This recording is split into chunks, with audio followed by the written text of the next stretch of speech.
Good evening friends, কি কৰি আছে?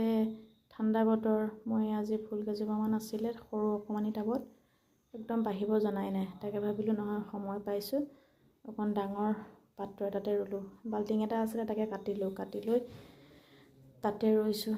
কিমান আৰু টাববিলাক কিনি থাকিব পাতল পাতল, তাকে বাল্টিং এটা কাটি তাতে ৰুই দিছোঁ। এই ওচৰতে দি দিছোঁ খুটাটোতে বগাব পাৰিব বুলি। তাৰপৰা পানী চানী দি আজৰি কৰিলোঁ। তাৰপিছতে দেখিছোঁ একদম আপোনাৰ হাইব্ৰিড বৃন্দাবনজোপাৰ অৱস্থাই নাই। তাৰপৰা বোলো ধুনীয়াকৈ কাটি সেই মাটিত ৰুই দিছোঁ। বোলো এতিয়া ইমান হেৰি নহয়, গোবৰ চোবৰ সাৰ পাই আছে। দুদিনমানৰ পিছত, এমাহমানৰ পিছত খুব ধুনীয়া হৈ একদম বাঢ়িব আৰু। আপোনালোকে কৰেনে এনেকৈ মোৰ নিচিনাকৈ? মই আকৌ আজৰি পালে কৰোঁ এনেকৈ দেখিলোঁ একদম ধুনীয়াকৈ খুতৰা আকৌ মাটি কান্দুৰি হৈ আছে। তাকে ভাবিলোঁ উঠাই লওঁ, ৰাতি বোলো দাইলত দিলেও দিম আৰু। এয়া উঠালোঁ।